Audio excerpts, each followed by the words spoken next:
우리가 신앙을 갖게 되는 방식에는 여러 가지가 있습니다. 일반적인 경우를 보면 누군가로부터 복음을 전해 듣고 신자가 되는 것입니다.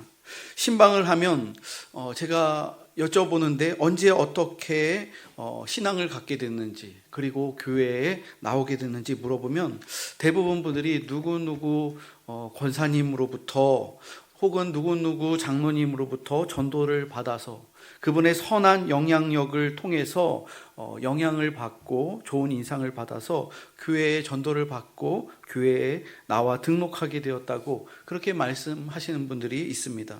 또 어떤 분들은 자기의 의지와는 전혀 상관없이 날 때부터 그리스도인이 된 분들이 있습니다. 이런 분들을 모태 신앙이라고 하지요. 아버지 때문에, 어머니 때문에, 그 위로 할아버지, 할머니 때부터 시작된 신앙 때문에 그리스도인이 된 것입니다. 저도 모태 신앙인입니다. 태어나 보니 제가 이렇게 뭔가를 이렇게 인식할 때 보면은 교회 옛날에 마룻바닥이잖아요. 마룻바닥에서 막 기어다니고 있는 거예요. 그때. 그래서 여기가 교회구나 라는 것을 알게 됐죠.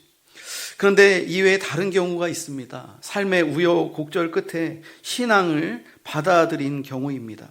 인간의 마음이 얼마나 교만하고 완악한지 정상적인 방법으로는 예수님을 잘 받아들이지 않고 믿질 않습니다. 그래서 하나님은 오직 하나님 한 분만을 의지하도록 세상에서 그동안 붙들고 있던 모든 것을 빼앗아 가기도 하십니다. 그래서 결국 어쩔 수 없이 빈손 들고 주님 앞에 돌아오는 사람도 있습니다. 사업을 하다가 완전히 망해서 인생 밑바닥까지 내려가게 되었을 때 비로소 하나님께 돌아오는 경우, 심한 병에 걸려서 비로소 자신의 교만을 회개하고 하나님께로 돌아오는 경우가 바로 여기에 속합니다. 의외로 많은 사람이 세상에서 의지하고 붙들고 있는 모든 것을 잃어버리는 그 비싼 대가를 치러야 하나님을 붙잡는 분들이 있다는 것이죠. 그전에는 하나님을 믿는다고 하면서도 나의 하나님이 아닌 다른 사람의 하나님을 믿는 경향이 있는 사람들이 있습니다. 어머니의 하나님을 믿어주거나 아내의 하나님을 믿어주는 것이지요. 그러다가 사업이 망하게 되거나 중병에 걸리게 되었을 때 하나님이 살아계신 것을 깨닫게 되고 하나님께 달려나와 살려달라고 매달리는 그런 분들이 있습니다. 인생의 위기 속에서 하나님의 은혜를 체험하고 나서야 자신의 모든 인생을 하나님께 맡기고 하나님의 백성으로 거듭나게 되는 것이죠. 그런데 문제는 하나님을 믿는 과정에서 너무나도 절망적인 상황에 빠졌기 때문에 주님 앞에 나와 예배하고 교회에 나오지만 더 이상 재기할 가능성이 보이지 않는 경우가 있습니다.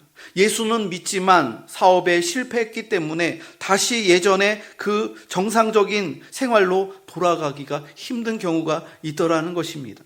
예수는 믿지만 중병에 걸려서 예전의 건강한 상태로 다시 회복되기가 어려운 경우가 있다는 거예요. 예수님을 인해 변화되었지만 환경은 여전히 그대로인 것입니다. 예전의 정상적인 삶으로 건강한 모습으로 부유했던 환경으로 돌아갈 가능성이 제로인 상태가 있더라는 것이지요. 이런 가능성 제로의 인생이 바로 오늘 본문에서 만나는 나오미의 인생입니다. 남편과 함께 모압으로 갔던 나오미는 하나님이 쳐서 완전히 빈털터리가 되어 며느리 룻과 함께 다시 고향 땅으로 베들레헴으로 돌아오게 되었습니다. 베들레헴에서 그들을 기다리고 있었던 것은 비참한 가난과 주변 사람들의 따가운 눈총이었습니다. 그러나 나오미와 룻은 베들레헴의 모든 부끄러움을 잘 감당했고 그런 가운데 하나님의 선하신 손길, 도움의 손길을 체험할 수 있었습니다. 나오미와 룻은 모압 땅으로 떠나 먼 길을 걸어서 다시 고향인 베들레헴으로 돌아왔습니다. 그 거리가 약 80km 정도라고 하는데 그 당시에 이 길은 포장이 되지 않았고 또 산길을 넘어야 되고 굉장히 거친 길이었기 때문에 두 여성이 이 80km라는 먼 거리를 여행하는 것은 굉장히 힘들고 또 위험한 일이었습니다. 하지만 나오미와 룻은 하나님의 보이지 않는 손의 인도하심으로 무사히 고향 땅으로 베들레헴으로 도착합니다. 그러나 베들레헴에서 그들을 기다리고 있었던 것은 가난과 주위 사람들의 조롱과 비난밖에 없었습니다. 심지어 나오미와 룻이 베들레헴에 돌아왔을 때 적지 않은 소동이 일어났습니다. 오늘 본문의 19절 말씀을 한번 보십시오. 19절을 함께 읽어보겠습니다. 시작. 이에 그 두 사람이 베들레헴까지 갔더라. 베들레헴에 이를 때 온 성읍이 그들로 말미암아 떠들며 이르기를 이가 나오미냐 하는지라. 여러분, 베들레헴은 작은 동네였습니다. 여기서는 누가 누구인지를 다 알 수 있는 거예요. 나오미 가족이 베들레헴이 어려울 때 10년 전에 재산을 챙겨서 도망치듯이 떠난 후에 10년이 지나서야 돌아왔는데 그 동네 사람들이 떠들썩하게 된 거예요. 그것도 완전히 망해서 빈 털터리가 되어서 돌아온 것입니다. 온 성읍이 나오미를 보면서 떠들기 시작합니다. 그래, 혼자 잘 먹고 잘 살려고 그렇게 떠났더니 쫄딱 망해서 돌아왔구나. 비아냥거리는 사람이 있었습니다. 하나님이 너희를 심판하신 거야. 정죄하는 동네 사람도 있었습니다. 나오미와 룻이 하나님께로 돌아와서 신앙생활을 하는데 가장 큰 걸림돌이 되었던 것은 동네 사람들의 이러한 비아냥거림, 조롱이었습니다. 여러분, 오늘날 교회 역시도 이런 모습이 있더라는 거예요. 10수년 만에 빈손 들고 주님 앞에 다시 돌아왔는데 주변 사람들의 반응이 심상치가 않습니다. 수근수근거립니다. 주변 사람들의 이러한 반응 때문에 의식해서 교회로, 고향 교회로 돌아오는 것을 거리끼는 사람들도 있다는 거예요. 그런데 여러분, 진짜 은혜 받은 사람의 특징은 이런 사람들의 이러한 조롱과 비난이 하나님께 나아가는데 결코 걸림돌이 되지 않는다는 사실이에요. 주변 사람들 부정적인 말을 하고 또 그런 말을 해도 정말로 하나님께 은혜 받고자 하는 사람은 그런 말들을 신경 쓰지 않는다는 거예요. 체면, 자존심, 이게 문제가 아니라는 거예요. 하나님을 만나기 전에 우리는 사람들의 인정이나 평가에 아주 예민하게 반응합니다. 다른 사람들의 말 한마디에 나의 자존감이 구름 위에 떠다니거나, 좋은 얘기를 듣고 칭찬을 들으며 구름 위에 붕붕 떠다니거나, 아니면 부정적인 말을 들으면 진흙탕으로 그냥 떨어지는 사람들이 있어요.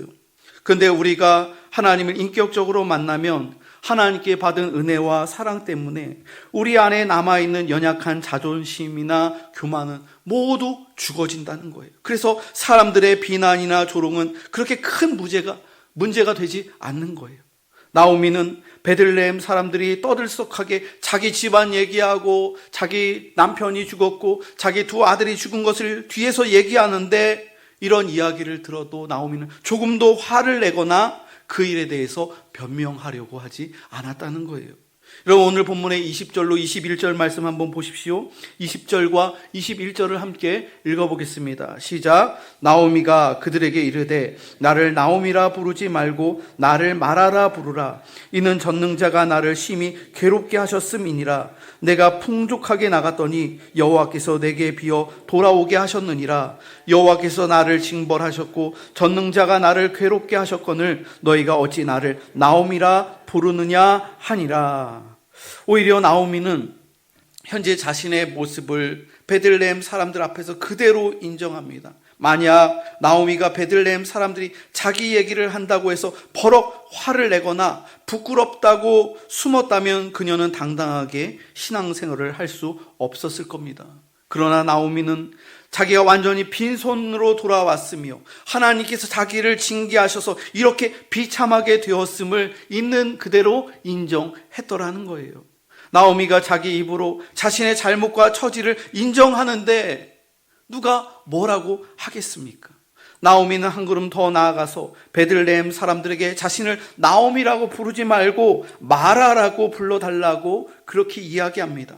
나오미라는 뜻의 이름은 기쁨, 희락이라는 뜻이에요. 10년 전에 남편과 그 아들들과 그 동네에서 살았을 때는 기쁨이 넘치고 넉넉한 가정에 그러한 부유한 사람이었는데, 이제는 나를 더 이상 나오미라 부르지 말고 마라라고 부르라는 거예요. 나의 이름을. 마라라는 뜻은 고통, 쓰다라는 뜻을 가지고 있습니다. 쓴나물 인생 같다는 거예요. 자기의 인생이.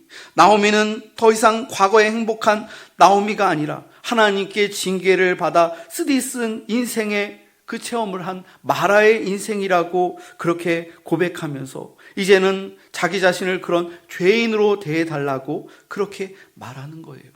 그녀는 나오미로 떠났지만 지금 마라로 돌아왔습니다. 죄인으로 돌아왔고 이제는 어떤 어려움도 달게 받겠다는 심정으로 그 과거의 선택에 대해서 주님께 회개하며 돌아왔다는 거예요. 여러분, 이렇게 자기 자신을 오픈하고 그것을 더 사람들에게 얘기를 하면 다른 사람들이 더 이상 얘기를 못하게 됩니다. 여러분, 여기서 나오미가 한 말 중에 주목해야 할 부분이 있습니다. 전능자가 나를 심히 괴롭게 하셨다. 20절과 21절을 보면 이 표현이 두 번이나 반복되고 있습니다. 또 13절에도 보면 여호와의 손이 나를 치셔서 마음이 너무 아프다라고 고백하는 거예요. 자기의 인생의 어려운 일들, 고난을 남 탓하는 것이 아니라, 환경 탓하는 것이 아니라 하나님이 나의 죄 때문에 나를 치셨다, 우리 가정을 치셨다, 이렇게 고백하는 거예요. 자신의 죄를 감찰하시고 자신의 죄를 들춰내시고 그 죄값으로 치신 하나님을 전능자 하나님이라고 고백하고 있습니다. 여러분, 나오미가 하나님을 고백할 때 전능자, 이 말은 히브리어로 샤다이라고 합니다. 샤다이는 모든 것을 다 감찰하시는 분이어서 그분 앞에서 아무것도 숨길 것이 없다는 거예요. 하나님을 피하여 세상으로 모압 땅에 가서 숨으면 하나님의 간섭 없이 잘 살 줄 알았는데 전능자께서 거기까지 쫓아오셔서 죄를 징계하셨다는 거예요. 하지만 샤다이가 치셨다면 샤다이가 싸매어 주실 것이라는 믿음이 나오미에게 있었다는 거예요. 치신 분이 전능자 하나님이시라면 나의 삶을 회복시켜 주시고 나의 과정을 회복시켜 주실 분도 샤다이, 여호와 하나님 전능자라는 것이죠. 저는 인생의 불가능한 상황과 절망적인 상황 앞에 놓이게 되면 항상 로마서 4장 17절 말씀을 의지하고 기도합니다. 그의 믿음 바 하나님은 죽은 자를 살리시며 없는 것을 있는 것으로 부르시는 이시니라. 아브라함의 믿음 바 하나님, 그 하나님은 죽은 자를 다시 살리시는 부활의 하나님, 없는 것을 있는 것으로 창조하시는 창조의 하나님이라는 거예요. 여러분, 우리가 믿는 하나님은 전능자이신 하나님이십니다. 여러분, 창조주 하나님은 무에서 유를 창조하시는 하나님이십니다. 그러므로 우리의 인생 속에 있는 여러 가지의 문제들, 하나님께서 우리의 죄로 인해서 징계하시며 또한 우리의 삶 가운데 일어나는 여러 가지의 문제들, 그 문제들이 어떤 사람에게는 건강의 문제, 가정의 문제, 사업의 문제, 또 인간관계의 문제, 이 모든 문제들 또한 주님께서는 소멸할 수 있는 분이심을 여러분 믿으시기를 바랍니다. 우리의 내면뿐만 아니라 우리의 육신의 질병까지도, 심지어 암세포까지도 주님께 맡기면 그것이 생겼는데 다시 그것을 소멸시켜 주시는 분도 전능자 하나님이심을 믿고 여러분 맡기며 기도하시기 바랍니다. 하나님께서는 부활의 하나님이십니다. 죽은 자도 다시 살리시는 부활의 하나님이심을 믿으며 죽음까지도 주님께 맡겨드리며 부활의 하나님을 의지하고 기도하는 여러분들이 되시길 바랍니다. 여러분, 은혜 받는데 걸림돌은 자존심이에요. 하나님께서 주시는 복을 받아 누리려면 다른 사람의 비난이나 핀잔을 참을 수 있어야 돼요. 나를 알아주지 않고 욕하는 사람이 보기 싫다고 교회를 떠나버린다면 결국 자기만 영적으로 공고하게 되는 일이며 영적으로 큰 손해를 보는 것입니다. 다른 사람의 핀잔이나 평가 또한 하나님께서 나를 연단시켜 주시는 도구라고 믿고 빈손 들고 주님 앞에 나오는 여러분들이 되시기를 바랍니다. 저도 지금까지 목회의 사명을 감당하면서 자존심을 내려놓을 때가 얼마나 많았는지 몰라요. 지금까지 20여 년 담임 목사 전까지 훈련을 받으면서 눈물을 흘리면서 자존심 다 내려놓고 그렇게 목회를 해왔어요. 우리 믿음의 가장들 또한 어떻습니까? 자녀와 또 가정을 지키기 위해서 가장들이 나가서 다 자존심이고 뭐고 다 내려놓고 그래야지 생존하는 거고 살아가는 거예요. 여러분, 영적으로도 마찬가지입니다. 우리가 신앙생활하면서 주님 앞에 나오는데 다른 사람이 어떻게 생각할까? 동네 사람들이 어떻게 생각할까? 목사님이 어떻게 생각할까? 장로님이 어떻게 생각할까? 그런 거 신경 쓰면 안 된다는 거예요. 주님 앞에 나오는데 빈손 들고 나와야 된다는 것이죠. 나오미와 룻이 베들레헴으로 돌아왔을 때 그들에게 남아있던 것은 아무것도 없었습니다. 그러나 나오미와 룻은 자기들이 하나님을 찾아왔기 때문에 하나님이 자기들을 비참하게 굶어 죽게 하지 않을 것이라는 것을 믿었습니다. 하지만 그들은 막연한 기적을 바라고 가만히 누워서 그냥 아무 일도 하지 않고 나무에서 감 떨어지기를 기다리지 않았다는 거예요. 자신들이 할 수 있는 작은 일부터 고향에 와서 시작합니다. 나오미와 룻이 베들레헴에 돌아오는 때는 보리 추수를 시작할 때였습니다. 타이밍이 잘 맞아 떨어진 거예요. 기근의 때 다 많은 사람들이 굶어 죽고 일자리가 없는 그때에 고향에 왔는데 보리 추수를 하는 때였다는 거예요. 일손이 필요한 때였다는 거예요. 여러분, 오늘 본문의 마지막 절 22절을 한번 읽어보겠습니다. 시작. 나오미가 모압 지방에서 그의 며느리 모압 여인 룻과 함께 돌아왔는데 그들이 보리 추수 시작할 때 베들레헴에 이르렀더라. 하나님의 뜻에 순종하니까 타이밍이 딱 맞아 떨어지는 거예요. 일할 수 있는 자리가 생기는 거예요. 타이밍이 딱 하나님이 예비하신 것이죠. 예수님께서는 제자들에게 기도를 가르칠 때 주의 기도를 알려주셨는데 그 주님의 그 기도 가운데 우리들이 항상 고백할 때 일용할 양식을 주시고 라고 그렇게 기도합니다. 여러분, 우리는 오늘 당장 먹을 양식이 없어서 굶주리는 문제가 아니라 우리들은 주님 앞에 구할 때 다른 문제로 어려움을 당할 때가 있어요. 요즘에는 일용할 양식 다 보장되잖아요. 그거 이상의 문제를 가지고 우리들이 고민합니다. 대학 등록금이라든지 병원 입원비라든지 수술비라든지 아니면 사업을 해야 되는데 사업 자금이 필요한 때입니다. 그러나 여러분 잘 생각해 보십시오. 일용할 양식 속에 모든 것이 다 포함되어 있는 거예요. 우리가 기도할 때 주님 일용할 양식을 주시고 그 일용할 양식에 이 모든 것들이 다 포함되어 있다는 거예요. 하나님이 우리에게 일용할 양식을 주셨다면 다른 필요한 것도 다 채워주실 것을 성도는 믿어야 한다는 거예요. 미리 걱정할 필요 없다는 거예요. 예수님께서는 마태복음 6장 33절에서 우리에게 이미 이렇게 약속하셨습니다.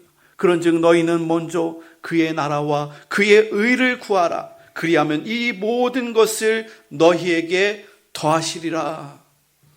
주님 나라를 위하여 주님의 일을 위하여 먼저 맡길 때 우리가 구하지 않은 먹을 것, 입을 것, 대학 등록금, 또 사업해야 될 것들 주님께서 다 책임져 주신다는 것이죠.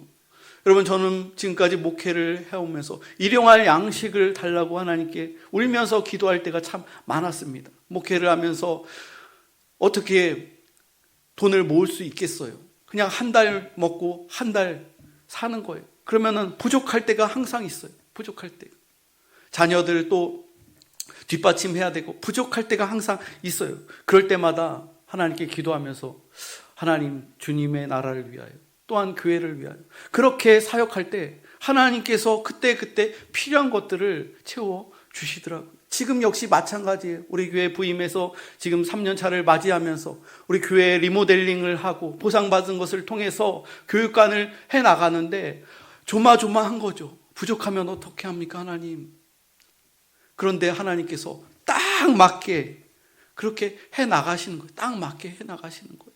우리 교인들이 힘들지 않도록, 우리 교회에 부담되지 않도록 그렇게 해나가시는 것을 보며 하나님께서 그렇게 맞춰가시는 거 보면서 제 마음에 안정감이 들었어요. 하나님, 너무 많이도 아니고 너무 우리 교회가 또 성도들이 힘들지 않도록 일용할 양식 딱 맞게 해주시는 주님을 믿습니다. 그 신뢰함으로 지금도 기도하면서 그 일을 해나가는 것이죠. 사도 바울은 빌립보 교인들에게 편지를 쓸 때 이렇게 고백했습니다. 풍부와 궁핍에도 처할 줄 아는 일체의 비결을 배웠노라. 주님의 사명을 감당하면서 풍부에 처해도 또 혹은 반대로 궁핍에 처해도 일체에 자족하는 비결을 배웠다는 거예요.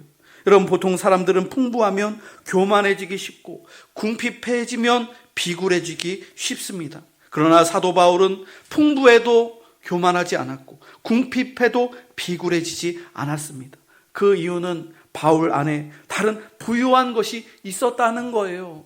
목사 역시 마찬가지입니다. 사모 역시 마찬가지. 우리 성도들 역시 마찬가지예요. 풍부해도 하나님 많이 주시면 거기에 붕 떠갖고 사고치는 게 아니라, 교만해지고 없는 사람들 깔보는 게 아니라 풍부해도 주님께 감사하고 그것을 통해서 어떻게 주님 나라를 위해서 사용할 수 있을까, 이렇게 생각하시는 분들이 우리 공복교회에 얼마나 많이 계신지 몰라요.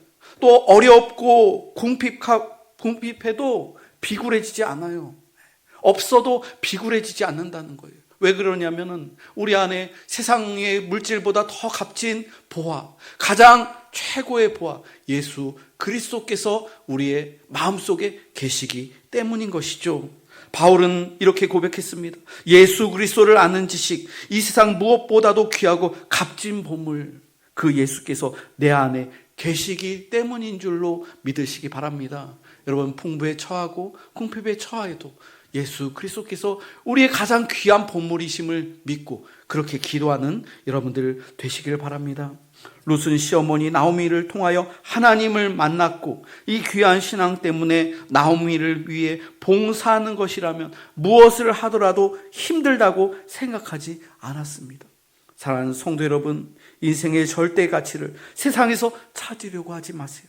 골로새서 2장 3절 말씀을 보면 그 안에는 지혜와 지식의 모든 보화가 감추어 있느니라. 예수 그리스도 안에 이 세상 그 어떤 것보다 더 귀한 보화와 값진 것이 있다고 그렇게 말씀하고 있습니다. 여러분, 일용할 양식 때문에, 그 이상의 양식 때문에 걱정하지 마세요. 건강의 문제, 사업의 문제, 재정의 문제, 자녀 교육의 문제 너무 걱정, 염려하지 마세요. 주님께서 내게 맡겨주신 그 보리 이삭, 작은 일이지만 들에 나가서 그 보리 이삭을 룻이 하나하나 주우면서 어머니를 봉양했던 그 작은 일, 그 작은 일이 가치 있는 일이라는 거예요.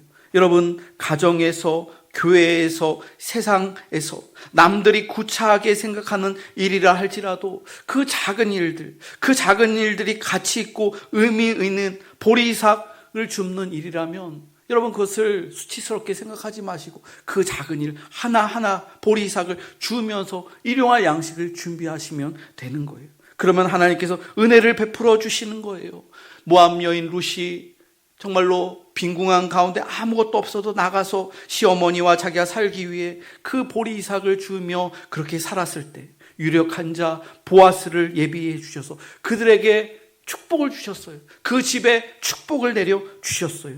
이 약속의 말씀을 믿고 하루하루를 하나님의 영광을 위하여 살아가는 우리 공복교회 모든 성도들이 다 되시기를 주님의 이름으로 축원합니다.